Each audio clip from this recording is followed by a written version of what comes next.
மேகதாது விவகாரத்தில் புதுச்சேரி பொதுப்பணித்துறை அமைச்சர் அனைத்து கட்சி பிரதிநிதிகளை அழைத்து சென்று மத்திய அமைச்சரிடம் வலியுறுத்த வேண்டும் என அதிமுக கிழக்கு மாநில செயலாளர் அன்பழகன் வலியுறுத்தியுள்ளார். புதுச்சேரி அதிமுக தலைமை அலுவலகத்தில் செய்தியாளர்களை சந்தித்த அதிமுக கிழக்கு மாநில செயலாளர் அன்பழகன் நீட் தேர்வு விவகாரத்தில் தமிழக மக்களிடமும் மாணவர்களிடமும் தொடர்ந்து திமுக அரசு நாடகத்தை நடத்தி வருவதாகவும் தமிழக மாணவர்களை தொடர்ந்து ஏமாற்றும் விதத்தில் நீட் தேர்வு ரத்து செய்யப்படும் என தமிழக முதல்வர் மு.க.ஸ்டாலின் கூறி வருவதை புதுச்சேரி அதிமுக கண்டிக்கிறது என கூறிய அன்பழகன் மேகதாது விவகாரத்தில் புதுச்சேரி பொதுப்பணித்துறை அமைச்சர் தலைமையில் அங்கீகரிக்கப்பட்ட அரசியல் கட்சி தலைவர்களை அழைத்து சென்று மத்திய நீர்வளத்துறை அமைச்சரை சந்தித்து அழுத்தம் கொடுக்க வேண்டும் எனவும் இதுகுறித்து முதல்வர் ரங்கசாமியிடம் அதிமுக சார்பில் கடிதம் வழங்கப்படும் எனவும் தெரிவித்துள்ளார்.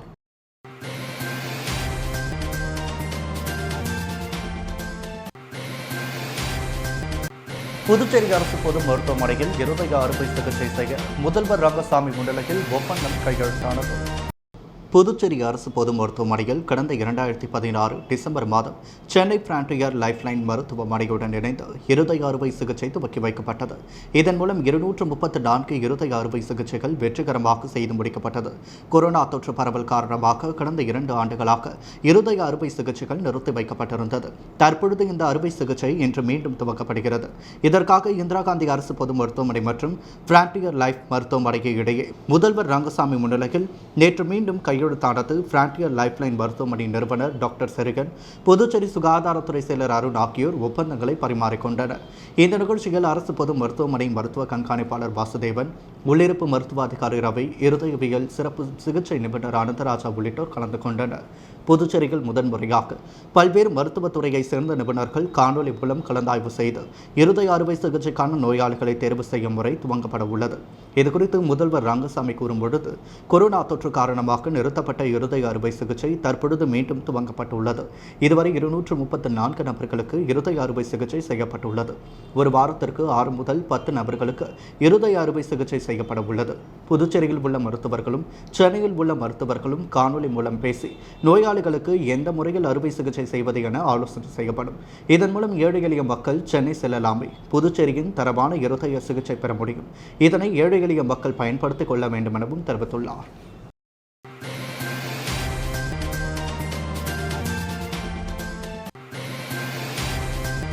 புதுச்சேரி மாநில பொதுமக்கள் மனித உரிமை கழகமும் டாக்டர் அம்பேத்கர் மறுமலர்ச்சி கழகமும் இணைந்து புதிய பொறுப்பாளர்களுக்கு பாராட்டு விழாவும் மகளிர் தின விழாவையொட்டி நடைபெற்ற போட்டியில் வெற்றி பெற்றவர்களுக்கு பரிசுகளும் வழங்கப்பட்டது.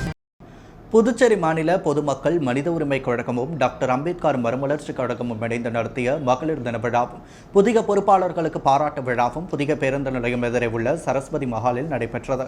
மாநில தலைவர் ராஜசேகர் தலைமையில் நடைபெற்ற இந்த விழாவில் பொதுமக்கள் மனித உரிமை கழகத்தின் கௌரவ தலைவரும் பல் மருத்துவருமான டாக்டர் சுமன் மற்றும் மாநில செயல் தலைவர் சகாயராஜ், செயலாளர் கிருஷ்ணசாமி ஆகிய புதிய பொறுப்பாளர்களுக்கு பாராட்டு விழா நடைபெற்றது. இவ்விழாவில் சிறப்பழைப்பாளராக ராஷ்டிரிய ஜனதா தளத்தின் புதுச்சேரி மாநில தலைவர் சஞ்சீவி மற்றும் என்ஆர் இலக்கிய பேரவைத் தலைவர் தனசேகரன் ஆகியோர் கலந்து கொண்டு மகளிர் தின விழாவையொட்டி நடைபெற்ற பல்வேறு போட்டிகளில் வெற்றி பெற்ற மகளிர்களுக்கு பரிசுகளை வழங்கி பாராட்டினார். விழா முடிவில் கலந்து கொண்ட அனைத்து மகளிர்களுக்கும் புடவை பரிசாக வழங்கப்பட்டது.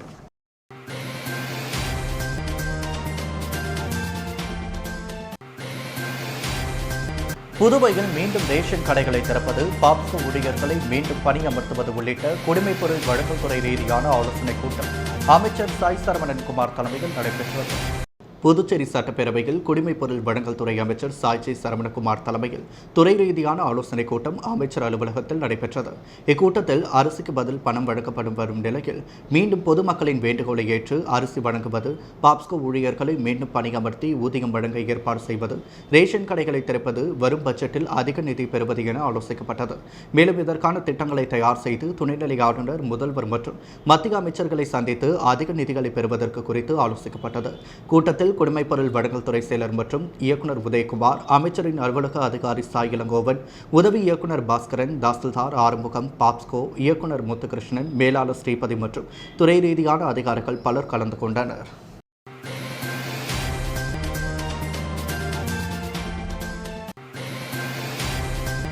வெளிமாநிலத்தவர் அத்துமீறி வாடகை வண்டி ஓட்டுபவர்கள் மீது நடவடிக்கை எடுக்க கோரி புதுச்சேரி கார் ஓட்டுநர் உரிமை சங்கம் சார்பாக முதல்வர் ரங்கசாமியிடம் மனு வழங்கப்பட்டது.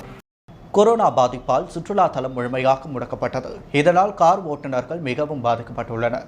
இந்த நிலையில் சில தளர்வுகள் அறிவிக்கப்பட்டதை அடுத்து சுற்றுலா தலங்கள் திறக்கப்பட்டுள்ளது. இந்த நிலையில் வெளிமாநில வாகனங்கள் புதுச்சேரி வந்து சுற்றுலா பயணிகள் மிக குறைந்த விலையில் ஏற்றி செல்கின்றனர். இதனால் புதுச்சேரியை சேர்ந்த கார் வாகன ஓட்டுநர்கள் மிகவும் பாதிப்படைந்துள்ளனர். இதனை கருத்தில் கொண்டு வெளிமாநில வாடகை வண்டி ஓட்டுபவர்களை புதுச்சேரிக்குள் அனுமதிக்கக்கூடாது என முதலமைச்சர் ரங்கசாமியிடம் கார் ஓட்டுநர் உரிமையாளர் சார்பாக கோரிக்கை மனு அளிக்கப்பட்டது.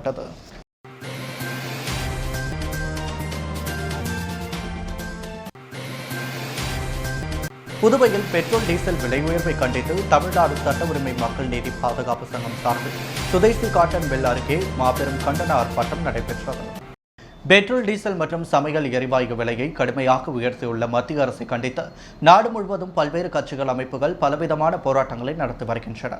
அதன்படி புதுச்சேரியில் பல இடங்களில் பல்வேறு விதமான போராட்டங்கள் நடைபெற்று வருகிறது. இந்த நிலையில் தமிழ்நாடு சட்ட உரிமை மக்கள் நீதி பாதுகாப்பு சங்கம் சார்பில் சுதேசி காட்டன் மில் அருகில் மாபெரும் கண்டன ஆர்ப்பாட்டம் நடைபெற்றது.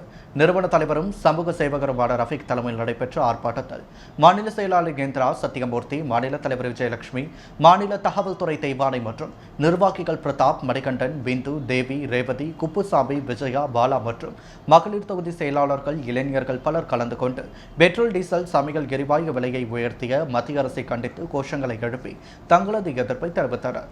மத்திய அரசு உடனடியாக விலையை குறைக்க வேண்டும், இல்லையென்றால் தங்களது போராட்டம் தொடரும் எனவும் தெரிவித்துள்ளனர்.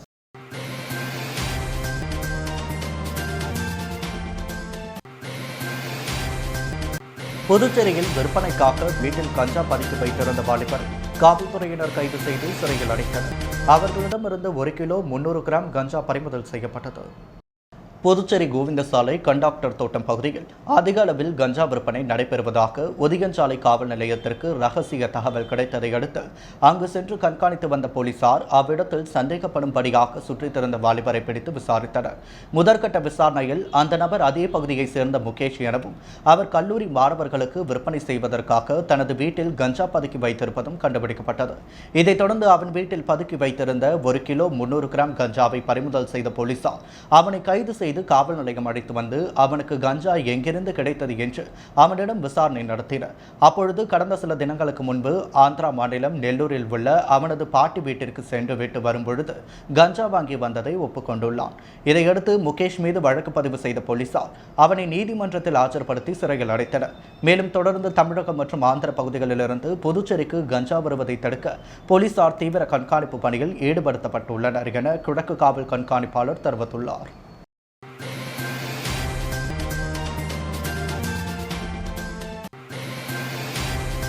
கொரோனா காலத்தில் பணியாற்றிய தன்னார்வலர்கள், மருத்துவக் கல்லூரி பயிலும் மாணவர்களுக்கு 10,000 ரூபாய் விகிதம் சிறப்பு ஊதியத்தை புதுச்சேரி துணைநிலை ஆளுநர் தமிழிசை சவுந்தரராஜன் வழங்கினார்.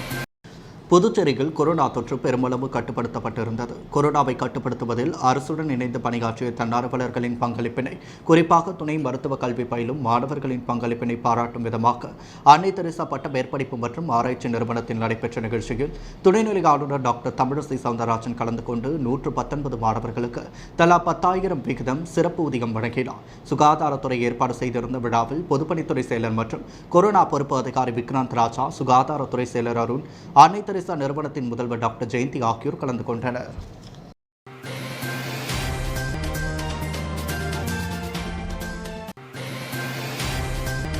புதுச்சேரி பல்நோக்கு கூட்டுறவு சேவா சங்கம் சார்பில் லாஸ்பேட்டையில் நடைபெற்ற கூட்டுறவு பாலக திறப்பு விழாவில் முதல்வர் ரங்கசாமி பங்கேற்று பாலகத்தை திறந்து வைத்தார். புதுச்சேரியில் பல்நோக்கு கூட்டுறவு சேவா சங்கம் சார்பில் லாஸ்பேட்டை நாவலர் நெடுஞ்செழியன் அரசு பள்ளி அருகில் புதியதாக கூட்டுறவு பாலகம் கட்டப்பட்டு திறப்பு விழா நடைபெற்றது. திறப்பு விழாவில் முதல்வர் ரங்கசாமி கலந்து கொண்டு ரிப்பன் வெட்டி கூட்டுறவு பாலகத்தை திறந்து வைத்தார். முதல் விற்பனையை கூட்டுறவுத்துறை பதிவாளர் முகமது மன்சூர் துவக்கி வைத்தார். இதில் சங்க மேலாண் இயக்குநர் வீர வெங்கடேஸ்வரி, குற்றத்துறை துணை பதிவாளர்கள் ஜோதிராஜு, முரளி, சாரங்கபாணி, இருசப்பன் உள்ளிட்டோர் கலந்து கொண்டனர்.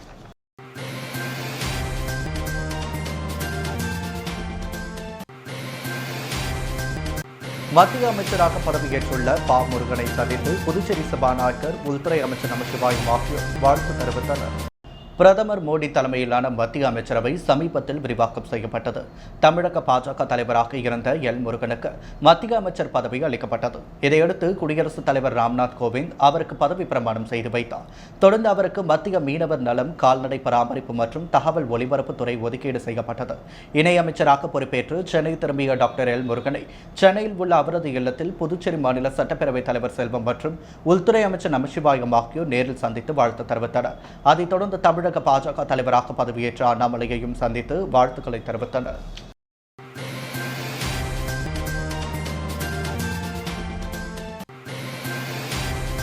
புதுவையில் நேற்று 16ஆம் தேதி திடீரென கடல் உள்வாங்கியது தகவல் அறிந்த மக்கள் பல்வேறு பகுதிகளிலிருந்தும் அதிர்ச்சியில் பார்வையிட்டனர். புதுவையில் துறைமுகம் அமைந்த பிறகு கடல் அரிப்பு ஏற்பட்டது. இதனால் கடற்கரையில் மணல் பரப்பு காணாமல் போனது. இந்த நிலையில் நேற்று மதியம் வழக்கத்திற்கு மாறாக புதுவை கடல் திடீரென உள்வாங்கியது. சுமார் 100 அடி தூரம் வரை கடல் திடீரென பின்வாங்கியது. குறிப்பாக காந்தி சிலை பின்புறம் முதல் துறைமுகம் வரை உள்ள பகுதி வரை உள்வாங்கி காணப்பட்டது. ஆனால் மணற்பரப்பு அதிக அளவில் தென்பட்டது. கடற்கரைக்கு வந்திருந்த மக்கள் இதை பார்த்து அதிர்ச்சியடைந்தனர். சுனாமிக்கான அறிகுறியோ என பீதி அடைந்தனர். மாலை 4 மணி வரை இந்த நிலை நீடித்தது. கடல் உள்வாங்கிய தகவல் அறிந்த மக்கள் புதுவையின் பல்வேறு பகுதிகளிலிருந்தும் பார்வையிட வந்தனர். தொடர்ந்து மாலை 4 மணிக்கு மேல் கடல் மீண்டும் பழைய நிலைக்கு திரும்பியது. இதுகுறித்து கடல்வாழ் உயிரின ஆராய்ச்சியாளர் ஆறுமுகம் கூறுகையில், இயற்கைக்கு மாறாக கடலில் நடந்துள்ளதை கடல் உள்வாங்கி சுட்டிக்காட்டுகிறது. ஆழ்கடலில் அடுக்குகள் நகர்ந்து கடல் உள்வாங்கி இருக்கலாம், அல்லது கடல் பகுதியில் லேசான நில அதிர்வு ஏற்பட்டதன் காரணமாகவும் கடல் உள்வாங்கி இருக்கலாம். அதற்கான காரணத்தை ஆராய வேண்டும் என தெரிவித்துள்ளார்.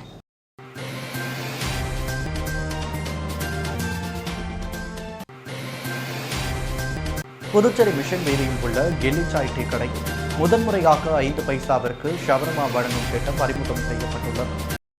புதுச்சேரி மிஷன் வீதியில் உள்ள கெல்லி சாய் டீ கடையில் முதன்முறையாக 5 பைசாவிற்கு ஷவர்மா வழங்கப்படும் திட்டம் அறிமுகம் செய்யும் விழா நேற்று துவங்கியது. அதன்படி துவக்க விழா சலுகையாக 5 பைசா காயினுக்கு ஷவர்மா வழங்கப்பட்டுள்ளது. 5 பைசா காயினுடன் முதலில் வரும் 100 நபர்களுக்கு ஷவர்மா வழங்கப்பட்டது. இந்த 5 பைசா காயின் தாத்தா பாட்டியிடம் அதிக அளவில் இருக்கும் என்பதால் இந்த காலத்தில் இருக்கும் இளைஞர்கள் அவர்களுடன் பேசி பழகி இருக்க வேண்டும் என்பதால் இந்த திட்டம் அறிமுகம் செய்யப்பட்டது. அதன்படி 5 பைசா காயினுடன் வந்து ஏராளமான இளைஞர்கள் ஷவர்மாவை வாங்கி சென்றனர். இந்த 5 பைசா காயினுடன் முதலில் வந்த 100 நபர்களுக்கு ஷவர்மா வழங்கப்பட்டது.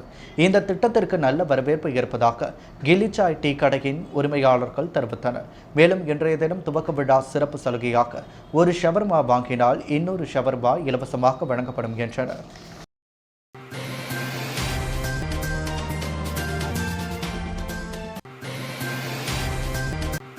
புதுச்சேரியில் கொரோனாவிற்கு தனியார் மருத்துவமனையில் சிகிச்சைக்கு செலவு செய்த தொகையை சம்பந்தப்பட்ட நோயாளிகளுக்கு 3 மாதங்களில் வழங்க வேண்டும் என்று புதுச்சேரி அரசுக்கு சென்னை உயர்நீதிமன்றம் உத்தரவிட்டுள்ளது.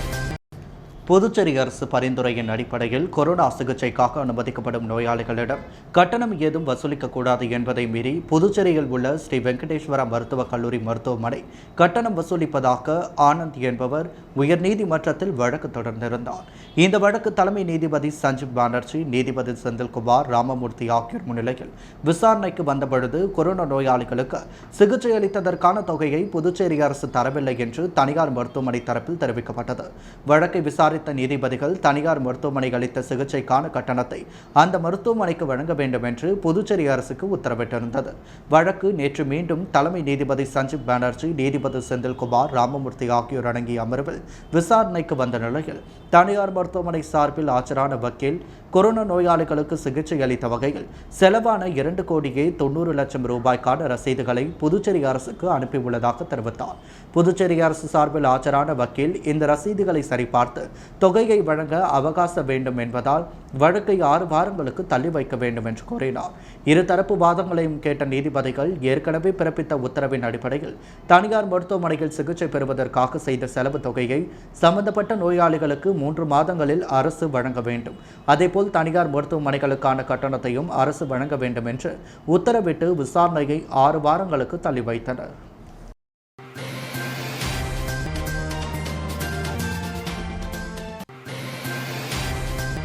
பல்கலைக்கழக இணைப்பு கல்லூரிகளுக்கான ஆன்லைன் செமஸ்டர் தேர்வு வருகின்ற 19ஆம் தேதி துவங்குகிறது. கொரோனா அச்சுறுத்தல் காரணமாக புதுச்சேரி பல்கலைக்கழக இணைப்பு கல்லூரிகள் ஒத்திவைக்கப்பட்ட 2020-21 கல்வியாண்டிற்கான நவம்பர் டிசம்பர் செமஸ்டர் தேர்வு வரும் 19ஆம் தேதி முதல் துவங்கப்படும் என புதுச்சேரி பல்கலைக்கழகம் அறிவித்துள்ளது. இதுகுறித்து பல்கலைக்கழக தேர்வாணையர் வெளியிட்டுள்ள செய்திக்குறிப்பில், புதுச்சேரி பல்கலைக்கழக இணைப்பு கல்லூரிகளுக்கான செமஸ்டர் தேர்வுகள் வரும் 19ஆம் தேதி அட்டவணைப்படி துவங்கும். இளநிலை, முதுநிலை மருத்துவம், பல் மருத்துவ படிப்புகளை தவிர்த்து மற்ற படிப்புகளுக்கு ஆன்லைன் தேர்வு நடக்கிறது. வினாத்தாள்கள் இமெயில் மூலம் மாணவர்களுக்கு அனுப்பப்படும். அதன் பிறகு இணைப்பு கல்லூரி மாணவர்கள் A4 தாளில் கருப்பு மையில் விடைகளை எழுத வைக்க வேண்டும். 3 மணி நேர தேர்வு முடிந்த பிறகு 30 நிமிடங்களுக்குள் விடைத்தாள்களை ஸ்கேன் செய்து கல்லூரி முதல்வருக்கு அனுப்பி வைக்க வேண்டும். அதன் பிறகு அந்தந்த கல்லூரி முதல்வர்கள் மாணவர்களின் விடைத்தாள்களை பதிவிறக்கம் செய்து அதன் முகப்பு பக்கத்தில் கல்லூரி சீல் பதிந்து அன்றைய தினமே பல்கலைக்கழகத்திற்கு அனுப்பி வைக்க வேண்டும் என அந்த செய்திக்குறிப்பில் கூறப்பட்டுள்ளது.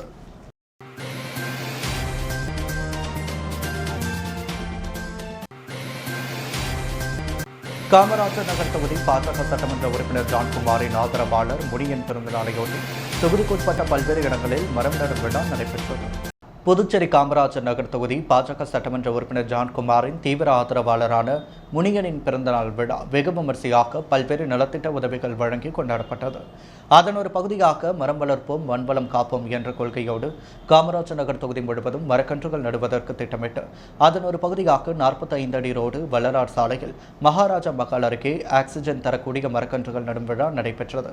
முனியன் தலைமையில் நடைபெற்ற இந்த நிகழ்ச்சியில் வேலாயுதம், சரவடி சுரேஷ், முருகன், ஜோசப், அசோக், புஷ்பராஜ், சுதர்சனன், சூர்யா என பல சட்டமன்ற உறுப்பினர்களின் ஆதரவாளர்கள், சமூக ஆர்வலர்கள் பலர் கலந்து கொண்டனர்.